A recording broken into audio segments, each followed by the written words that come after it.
Sur la droite. À droite encore. Ah, c'est bon. Merci beaucoup. Parce qu'après ça va aller, on va voir. Alors, ok. Voilà. Ah ben non, ça va pas aller, il va falloir que tu cliques quand tu auras besoin. L'autre main, l'autre main. Ah, ouais. On va essayer de faire l'autre main. Comme quoi, hein, l'effet des mots, c'est comme ça. Je dirais clic, d'accord? Et puis vous, vous n'entendez pas clic, hein? Comme ça, vous ne perdez pas le fil. Le texte aujourd'hui est une parole, un enseignement de Jésus qui se trouve dans la Bible, et vous avez la référence en dessus. Nous allons le lire 2 fois. Je suis le vrai cep, et mon Père est le vigneron. Tout sarment qui est en moi et qui ne porte pas de fruits, il le retranche. Et tout sarment qui porte du fruit, il l'émonde afin qu'il porte encore plus de fruits. Déjà vous êtes purs à cause de la parole que je vous ai annoncée. Demeurez en moi et je demeurerai en vous. Comme le sarment ne peut de lui-même porter du fruit s'il ne demeure attaché au cep, ainsi vous ne pouvez pas non plus si vous ne demeurez en moi. Je suis le cep, vous êtes les sarments. Celui qui demeure en moi et en qui je demeure porte beaucoup de fruits, car sans moi, vous ne pouvez rien faire. Si quelqu'un ne demeure pas en moi, il est jeté dehors comme le sarment et il sèche, puis on ramasse les sarments, on les jette au feu et ils brûlent. Si vous demeurez en moi et que mes paroles demeurent en vous, demandez ce que vous voudrez et cela vous sera accordé. Si vous portez beaucoup de fruits, c'est ainsi que mon Père sera glorifié et vous serez mes disciples. Oh là, ce texte est riche.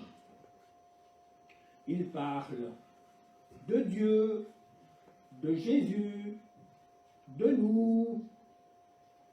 Il parle d'un vigneron, d'un cep, de différentes sortes de sarments, de fruits.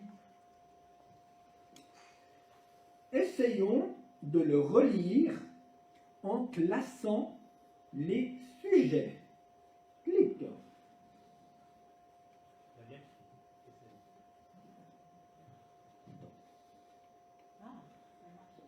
Merci.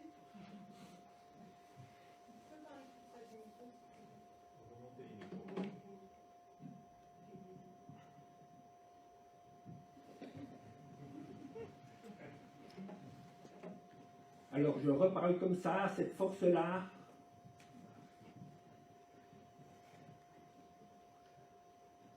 Je suis le vrai cep, dit Jésus, et mon Père est le vigneron. Tout sarment qui est en moi et qui ne porte pas de fruits, il le retranche. Et tout sarment qui est en moi et qui porte du fruit, il l'émonde afin qu'il porte encore plus de fruits.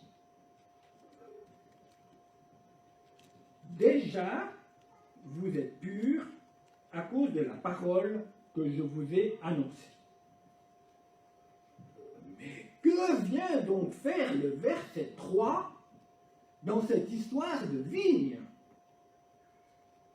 Je ne connais pas le grec ancien, mais j'ai eu la chance d'avoir un papa qui est un spécialiste de cette langue et qui a traduit les différents mots de ce passage.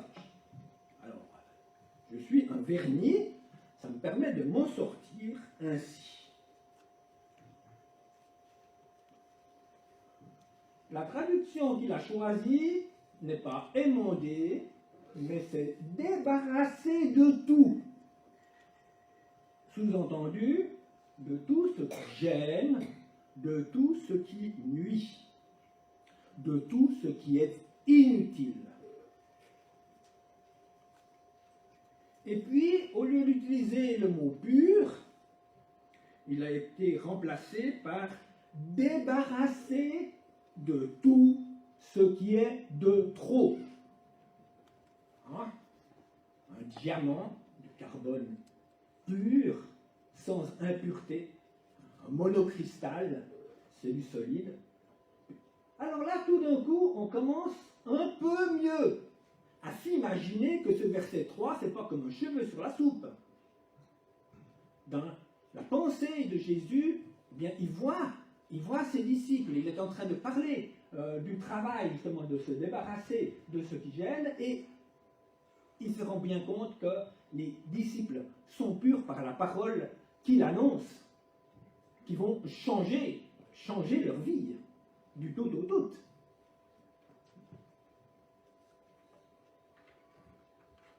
Nous reprenons alors notre lecture.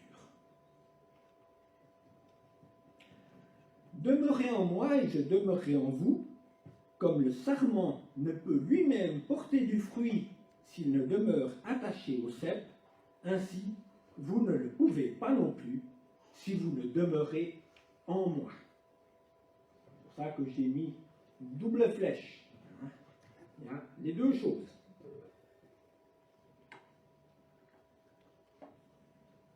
Je suis le cep, vous êtes les sarments. J'espère que vous l'avez compris.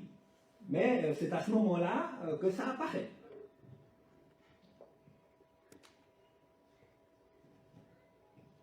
Celui qui demeure en moi et en qui je demeure porte beaucoup de fruits, car sans moi, vous ne pouvez rien faire. Si quelqu'un ne demeure pas en moi, il est jeté dehors, comme le sarment, et il sèche, puis on ramasse les sarments, on les jette au feu, et ils brûlent. Si vous demeurez en moi, et que mes paroles demeurent en vous, demandez ce que vous voudrez, et cela vous sera accordé. Si vous portez beaucoup de fruits, c'est ainsi que mon Père sera glorifié et que vous serez mes disciples. Bon, ben, il va falloir porter beaucoup de fruits. On a ici un exemple, vous allez dire, mais c'est quoi ça, hein? Ben, vous savez que c'est des techniques pour prendre des notes lors de rencontres. C'est de mettre les idées qui apparaissent et puis de faire des petites flèches entre elles pour les coordonner. Il paraît que ça marche passablement bien. C'est la pensée hébraïque dont je vous avais parlé une fois en vous disant, une fois on parlera un peu de cette pensée un peu cyclique, un peu spiralique, pas cyclique parce que ça renferme, mais spiralique, où on développe, et puis on redéveloppe, et puis on redéveloppe un tout petit peu. C'est encore plus complexe que la figure de style qui s'appelle un chiasme, que certains ont découvert à l'étude biblique il n'y a pas longtemps. Notre pasteur Pascal en a parlé. Alors, qu'est-ce qu'un chiasme comme figure de style? Ben, il y en a un que vous connaissez, je suis sûr. Hein? Il ne faut pas vivre pour manger, mais il faut manger pour vivre. Hein? Vous avez un aller et un retour. Hein? Là, des allers et des retours, on en a beaucoup. C'est peut-être pas tellement notre mode de pensée à nous. Hein? Alors, je me suis autorisé à changer un tout petit peu la structure et à classer un peu les choses. Alors d'abord, la clé de décodage, je crois que vous l'avez tous compris, Jésus utilise des fois des paraboles, il utilise des exemples de la vie quotidienne pour faire passer des valeurs, des vérités spirituelles. Le Père est le vigneron, Jésus c'est le cep, c'est le plant de vigne, c'est celui qui a des racines fondamentale et d'où vient la sève, et puis nous, eh ben, nous sommes les sarments. Regardons d'abord le côté des sarments sans fruits. Qu'est-ce que dit Jésus? Ah, il est dur, Jésus. Il est beaucoup plus dur que n'importe quel prédicateur. Hein. Même attaché à Jésus, pas tout à fait attaché, hein. En tout cas, le rattacher plus ou moins, hein, mais sans cette double flèche, eh bien, ils seront coupés, dit Jésus. Comment? Attachés au cep et coupés? Rattachés au cep et coupés? Peut-être, hein? Mon beau-père, qui était pasteur méthodiste dans les Cévennes pendant 10 ans, était navré d'entendre certains paroissiens dire « Oh, je viens au culte tous les dimanches, hein. En plus en alternance, une fois dans la chapelle méthodiste, et puis une fois dans le petit temple de l'ERI. Hein. Mais j'y viens aux deux, hein, alors que je fais partie que d'une des deux églises. Hein. Je double la mise. Et puis vous savez, mes parents, mes ancêtres, ils se sont battus pour leur foi. Alors qu'est-ce que vous voulez que de plus, hein? C'est plus que largement suffisant. Est-ce que vraiment certains étaient nés de nouveau? Est-ce que certains portaient du fruit? Est-ce que la sève de Jésus coule en nous? Parce qu'il s'agit de ça finalement. La différence entre un sarment qui doit être coupé et puis un sarment qui ne doit pas être coupé. Parce que si la sève coule, eh bien, il y aura fruit, on verra. Si oui, alors Dieu a de magnifiques projets pour nous.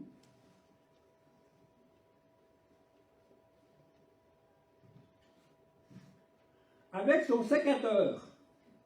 Ah, sympa! Moi, je m'attendais quand même à ce que le projet de Dieu pour moi soit un peu plus cool. Ben oui, le père, c'est qui? C'est le vigneron.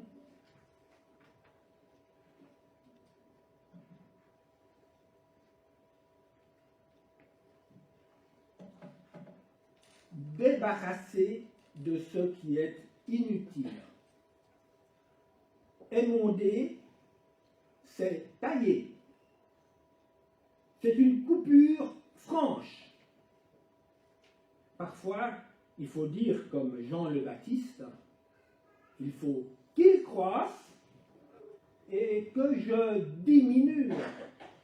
Alors oui, les branches sont rabattues, il y a des parties qui sont enlevées. Si vous voulez avoir un spécialiste, il y en a un au premier rang ici, donc vous lui demandez un tout petit peu la taille et tout ça, est-ce que c'est bien pour l'arbre, pas bien pour l'arbre, des choses, il saura vous répondre. Mais pour la vigne, oui, il faut le faire, il faut passer par cette étape-là. Donc pour nous, des fois aussi, pas facile à dire. On a chanté, et même si c'est difficile, je chanterai gloire à ton nom. Oui, c'est difficile, mais c'est encore plus difficile lorsque, au fond nous-mêmes, on sent que c'est Dieu qui nous dit que ça c'est inutile, que ça il faut s'en débarrasser. Il faut accepter qu'il vienne avec son sécateur qui coupe. Est-ce qu'on chante gloire, gloire, je vais porter de magnifiques fruits? Ben, désolé, en tout cas pas au moment où ça arrive.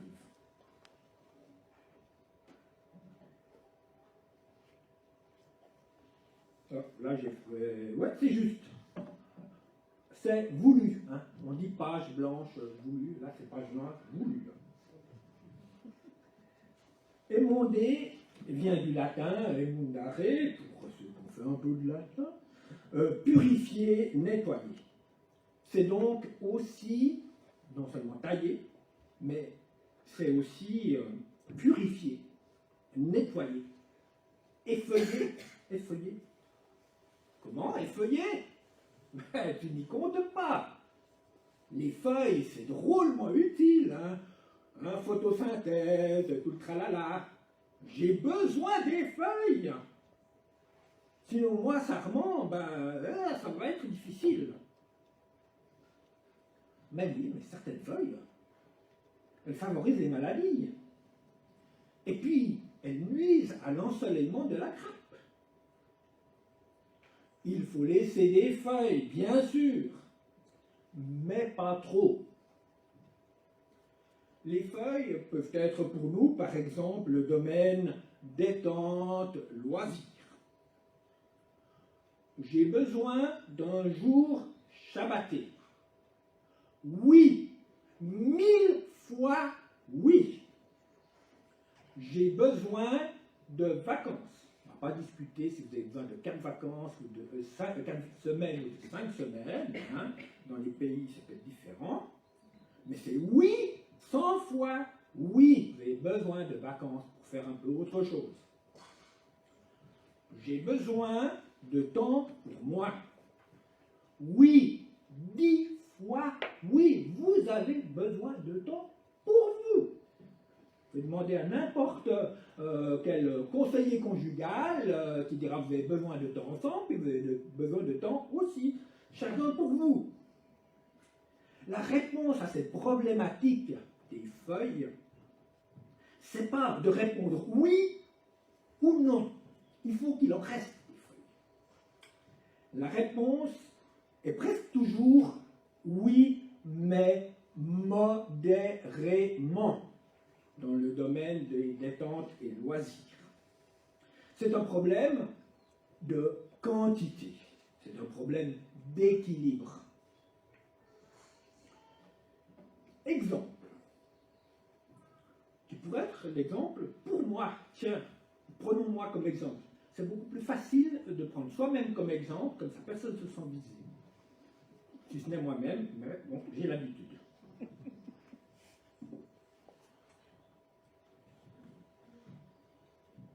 Oui, je viens de lire les 900 pages du livre Pour une fois réfléchir.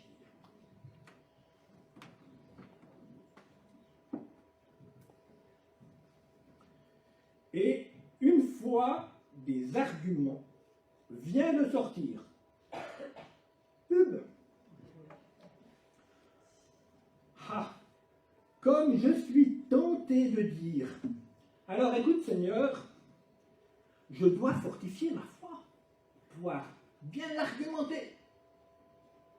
Je vais prendre le temps de lire et de méditer les 1000 pages de ce livre.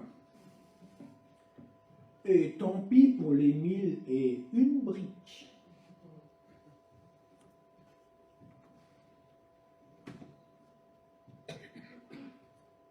Petite remarque.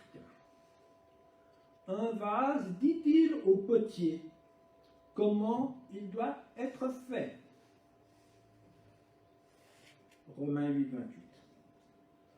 Un sarment, dit-il au vigneron, qu'est-ce qui lui ferait du bien? Je nous invite, moi le premier, parce que vous connaissez mes problèmes d'agenda aussi, à laisser Dieu parler en nous. Si nous entendons sa voix, n'endurcissons pas notre cœur, même si c'est difficile.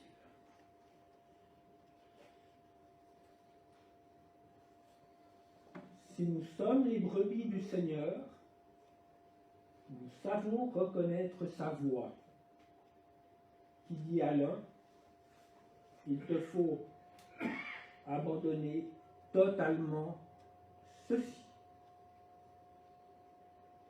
Et sa voix, toujours qui dit à l'autre, cela prend trop de place dans ta vie au détriment des beaux projets que j'ai pour toi.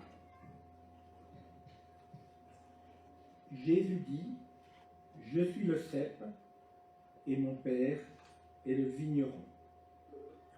Le vigneron veut que nous portions de belles grappes, car c'est ainsi que nous serons ses disciples.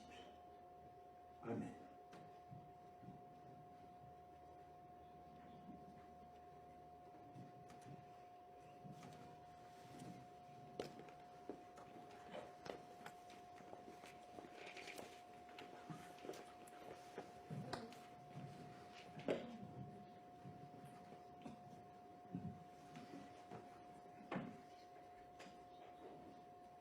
Merci Daniel pour ce message qui nous amène chacune et chacun à nous passer devant Dieu, à avoir une réflexion par rapport à ce que nous avons entendu.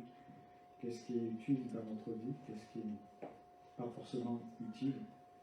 Que chacun s'examine, comme dit l'apôtre Paul, moi le premier, et qu'on puisse faire un pas de plus vers le Seigneur. Et je vous invite à prier. Ensuite, nous avons chanté un chant qui était préparé. Oui, Seigneur, merci parce que c'est vrai. Tu es celui qui connaît, qui sait ce que nous avons besoin les uns les autres. Apprends-nous à mettre les priorités là où il faut. Apprends-nous vraiment à savoir ce que tu attends de nous. Éclaire-nous par ton Esprit Saint, que vraiment tu nous visites pour que nous soyons des enfants obéissants et que nous portions ce fruit que tu veux que nous portions. Aimons de nous, Seigneur, nous avons besoin que tu nous émondes, car sans toi, nous ne pouvons rien. Donne-nous d'enlever ce qui est inutile dans nos vies, pour ta gloire seule, Jésus-Christ. Amen.